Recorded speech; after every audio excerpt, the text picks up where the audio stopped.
বন্ধুরা, debate with Rana চ্যানেলের পক্ষ থেকে আপনাদেরকে স্বাগতম, শুভেচ্ছা। বন্ধুরা, গত স্বৈরাচার অর্থাৎ শেখ হাসিনার স্বৈরাচারী সরকার 16 বছরের দুঃশাসনের পতন আন্দোলনে দেশের শিশু, ছেলে মেয়ে, বৃদ্ধ সহ সর্বস্তরের মানুষের স্বতঃস্ফূর্ত অংশগ্রহণ আমরা দেখেছি। তো এই স্বতঃস্ফূর্ত অংশগ্রহণের কারণে অর্থাৎ গুলি, টিয়ার সেল, সাউন্ড গ্রেনেড ইত্যাদির যথেচ্ছ ব্যবহারের পরেও এই সরকার অর্থাৎ ব্যাপক হত্যাযজ্ঞ চালিয়ে সরকার ক্ষমতায় থাকতে পারেনি, তাকে পালিয়ে যেতে হয়েছে, পদত্যাগ করে। এই প্রেক্ষিতে বন্ধুসভা জাতীয় পরিচালনা পর্ষদের সভাপতি জাফর সাদিক নতুন বাংলাদেশে বন্ধুত্বের জায়গার নামে প্রথম আলোতে একটি লেখা লিখেছেন। যে লেখাটা আমার ভালো লেগেছে বলেই আমি আজকে এই লেখাটার উপরে লেখাটা পাঠ করতে চাই, আমি একটু কথা বলতে চাই।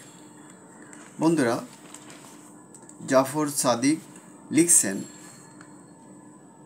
মাত্র 1 মাসে পৃথিবী কাঁপানো এক বদলের সাক্ষী হলো দেশ। জাদুর কাঠির মতো বদলে গেল সব। ঘর কোনো ছেলেটাও দুরন্ত সাহসে রাজপথে দুহাত ছড়িয়ে দাঁড়িয়ে গেল তাজা বুলেটের সামনে। দু চোখে আগুন নিয়ে বলল, বুকের ভেতর অনেক ঝড়, বুক পেতেছি, গুলি কর।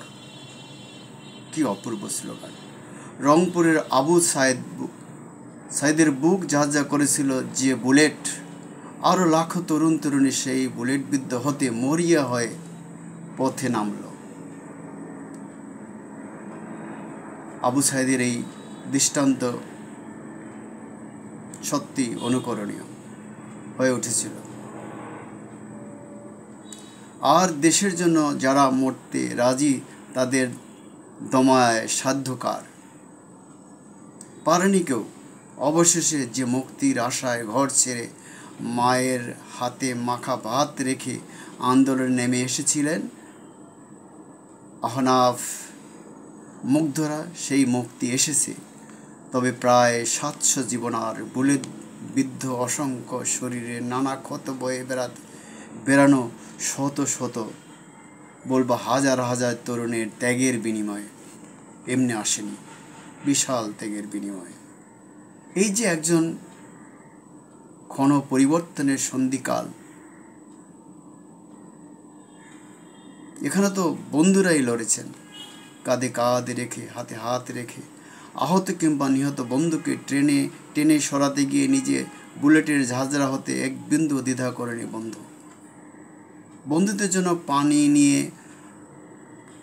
তপ্ত রোদে হেঁটে বেড়ানো মুগ্ধ নিজেই শান্ত শরীরে মাথায় বুলেট নিয়ে মৃত্যুকে আলিঙ্গন করেছেন। আবার সেই চূড়ান্ত মুক্তির পরও শুধু উদযাপনই থেমে ছিল না বন্ধুত্বের মায়া। নিহত আর সংগ্রামী বন্ধুদের স্মরণে সারা দেশে গ্রাফিতি ও দেয়াল লিখনে ভরিয়ে তুলেছেন তো তাদেরই বন্ধুরাই। বন্ধুত্বের এমন মহামিলন আর তীব্র অনুভূতি এই সফল আন্দোলনের মূল মন্ত্র হয়তো বা আগামীর দেশ গড়ারও কাজে লাগবে। যা এই বিপ্লবটা আসলে ফরাসি বিপ্লবের চেয়েও কঠিন বলে এবং গুরুত্ব বলে অভিহিত করেছেন এই আন্দোলনের অন্যতম তাত্ত্বিক গুরু জনাব ফরহাদ মাজার। এই কথাটা আমি মাঝখানে বলে রাখি। আচ্ছা, রোববার বিএফ শাহীন কলেজে 11 শ্রেণীর বার্ষিক পরীক্ষা হলে শহীদ বন্ধু শাফিকুদ্দিন আহনাফের নির্ধারিত আসনে তার বন্ধুরা যে একগুচ্ছ ফুল আর তার নাম লিখে স্মরণ করেছেন, মনকে প্রবোধ দিলেন, দেখ আহনাফ, তুই আমাদের সঙ্গেই আসিস। এই তো বন্ধুত্ব। গত কয়েকদিনে রাত দিন রোদে ঝড় বৃষ্টি মাথায় নিয়ে সারা দেশে তরুণ তরুণীরা বন্ধুদের নিয়ে এক হয়ে যেভাবে ট্রাফিক নিয়ন্ত্রণ থেকে শুরু করে রাস্তা তদারকি, পরিচ্ছন্নতা অভিযান, দেয়ালে নানা স্মৃতি আর কথা লিখে বন্ধুদের স্মরণ করলেন, বন্ধুত্ব তো এমনই হয়।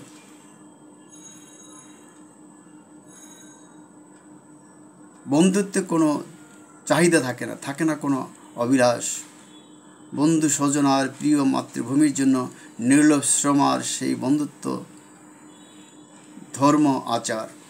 আমরা রাজপথেও দেখেছি, ছেলেরা যখন প্রচণ্ড মার খাচ্ছিল, ছাত্র তরুণরা, তখন তাদের মেয়ে বন্ধুরা, সহপাঠী মেয়েরা ঢালের মতো এসে সামনে দাঁড়িয়েছেন। তারাও প্রচণ্ড মার খেয়েছেন, অবদস্থ হয়েছেন, কিন্তু তারা ভাইদের ছেড়ে যাননি, ভাইয়ের ও বোনেদের ছেড়ে যাননি। পরস্পরকে সহযোগিতা উদ্ধার করার চেষ্টা করেছেন। এটা ঢাকার রাজপথে বিশেষত 4 তারিখে, 16 তারিখ থেকে 4 তারিখ 5 তারিখ পর্যন্ত আমরা অত্যন্ত সূক্ষ্ম দৃষ্টিতে লক্ষ্য করেছি এই বিষয়টা। আজও সেই ধারা অব্যাহত আছে এবং আগামীতে থাকবে বলে আমরা আশা করছি। এই আচার মেনেই বন্ধু সভার হাজারো বেশি বন্ধু পুরোটা সময় যেভাবে দেশ গঠনের কাজে যুক্ত হয়েছেন, লড়েছেন, এখনও লড়ছেন, আমরা এজন্য গর্বিত। সারা দেশে বৈষম্য বিরোধী আন্দোলনের শুরু থেকে বন্ধুরা নিজ উদ্যোগে সর্বোচ্চ দিয়ে যুক্ত ছিলেন। বিজয়ের মহেন্দ্রক্ষণ ও তার অব্যাহতি পরও তারা স্বেচ্ছাসেবার অদম্য ইচ্ছা নিয়ে বিভিন্ন ধর্মীয় উপাসনালয়ে পাহারা দেওয়া থেকে শুরু করে সড়কে শৃঙ্খলা নিয়ন্ত্রণ, পরিচ্ছন্নতা কার্যক্রম, দেয়ালে দেয়ালে গ্রাফিতি অঙ্কন, সড়কের বিভিন্ন কাজে যুক্ত শিক্ষার্থীদের পানীয় খাবার বিতরণ সহ আনন্দ চিত্তে নিজেদের উদ্যোগ